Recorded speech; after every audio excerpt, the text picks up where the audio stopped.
Hello，各位好啊！好耐冇更新經典廣告呢個系列啦。臨近過年呢期嘅經典廣告，我哋就不如一齊嚟回憶下以前啲新年廣告啦。不過其實講起以前啲新年廣告呢，我第一時間諗起嘅反而係呢啲喎。恭喜發財！新秀麗旅行貼祝大家鵬程展飛萬里，新春前景秀麗。總代理麗星有限公司，令你揸車時更瀟灑嘅日本 Yuasa 湯淺牌電池，恭祝各位車主路路暢通。總代理中信貿易公司同仁鞠躬。呢啲冇咩新意嘅新年廣告呢，基本上構成咗我細個嘅時候喺農曆新年期間對電視節目嘅最大記憶。呢啲廣告呢，基本上就係一張圖，再加一把旁白嘅聲音喺度講啲祝福嘅說話，都幾無聊噶。真係望多兩眼，有時都會瞌眼瞓。呢啲廣告基本上成為咗過年期間嘅 BGM， 大家唔會去睇佢，但係又唔想熄個電視，就得佢喺嗰度同人哋鞠躬咯。係啊，呢啲廣告嘅結尾好多時候都要講翻句同人鞠躬。我細個嘅時候第一次聽到同人鞠躬呢4隻字呢，腦海入邊仲有個畫面，就係同功夫入邊阿森哥同火雲邪神鞠躬咁樣啊，好謙卑嘅。虎頭幫全體同仁向邪神敬禮。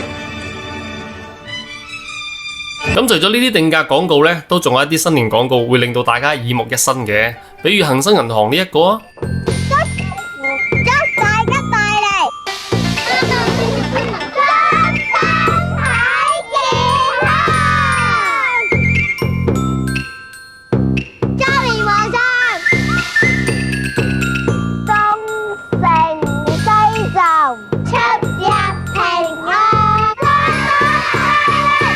新年滿希望，祝福遍香港。恒生銀行致意。除此之外呢，新年期間我哋可以睇到嘅最多嘅呢，就係禮品類嘅廣告。過時過節就會有好多顏色嚟探我，好似紅當當嘅 Lulu、黃冚冚嘅大細表哥，同埋青 BB 嘅 Peter 仔。不過我最中意藍色嚟探我，丹麥藍罐曲奇咯，牛油味香噴噴。仲有鬆有脆 ，Peter 仔又剩低個罐喎。呢隻色彩點可以冇藍色啊？想氹人歡喜，送藍罐曲奇。自從呢個廣告出街之後呢，但凡有人叫 Peter 嘅，大家都會認為佢係青 BB 嘅。而有啲賀年廣告呢，只需要簡單嘅一句話，到依家大家仲會記得佢。恭喜發財，美元發財，恭喜大家發財。細個時候過年點會少得了食糖呢？所以過年嘅時候啊，糖果廣告特別多嘅，印象最深刻嘅有2個。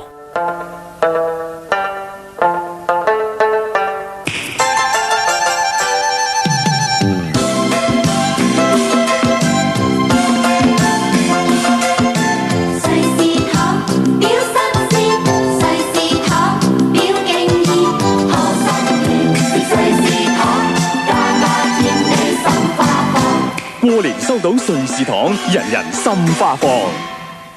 瑞士糖雖然好吃啊，但係好黐牙，呢個係我對佢嘅最深刻印象。我都唔知道有幾耐冇食過咯，依家食下糖或者係飲下奶茶呢，都會驚。唉，唔飲啦唔飲啦，今日超晒標。另一個糖果廣告呢，就係嘉頓啦。呢個廣告我最記得嘅係林曉峰把聲啊。開門接福，咦，係啱晒心水、夠晒意頭嘅嘉頓禮品噃。開門接福啊！哇，又係嘉頓禮品啊！送嘅同收嘅都咁開心，真係夠晒親切就夠晒應節啊！開門接福，嗱，無論拜年定係款客，咁多款好口味，梗有一款啱你哋啊！賀年送禮梗係要嘉頓啦！嘉頓禮品開門接福，人人滿足。新年廣告想等人記住佢呢，都唔係一件容易嘅事。一般個 slogan 要夠朗朗上口啊，如果唔係嘅話，就要加入一啲搞笑元素啦。新曆一聲除舊，生意興隆，生龍活虎，身材有道，生生性性啊嘛，生日快樂。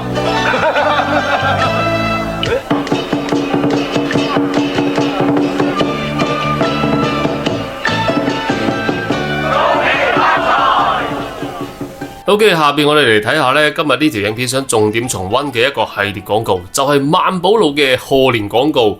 佢哋喺90年代初咧拍咗氣勢非凡嘅3條賀年廣告，無論係製作水平定係藝術水平咧，都成30-40層樓咁高㗎。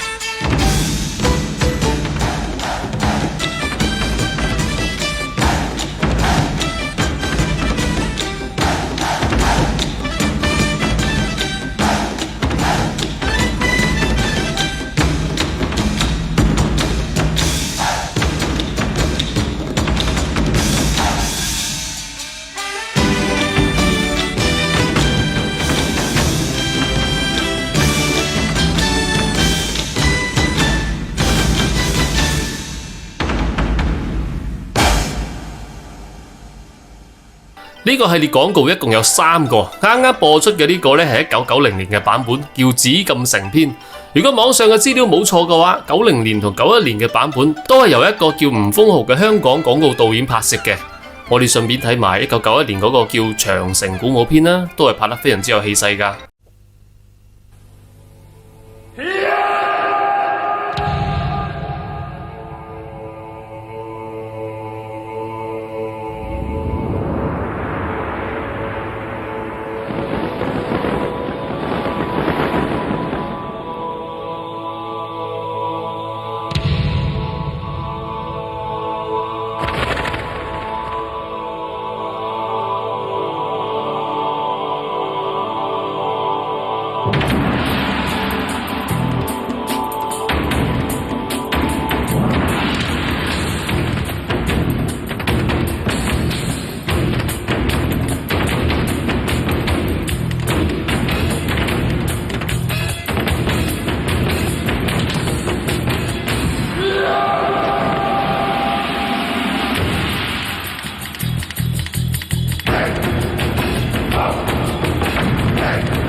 而到咗1993年啊，據聞萬寶路咧請咗一位喺國內非常之出名嘅導演嚟拍。嗱，我唔講個名，俾你哋睇下個場面同風格係咪好容易估得出呢？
欢雷并起，鼓响天地。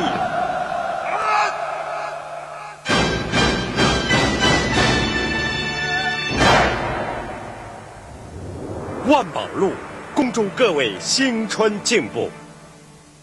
據聞呢位導演呢，就係張藝謀啦。呢個風格同佢後來執導奧運開幕式呢都幾似嘅。當年我第一次睇到萬寶路嘅呢幾個廣告呢，完全被震撼住啊！呢個氣勢同場面，完全好似喺度拍緊一部電影咁。我見好多人話呢，90年代嘅時候啊，呢幾個萬寶路嘅廣告曾經喺香港嘅戲院放過嘅，當年嘅觀眾都睇到拍爛手掌啊！好啦，呢期節目就到呢度啦。你仲記得邊啲有趣嘅新年廣告呢？歡迎你喺評論區寫低佢。直至新春之際 ，Kevin 喺呢度祝大家新春快樂，龍馬精神，身體健康，財源廣進。我哋下期節目再見啦，拜拜。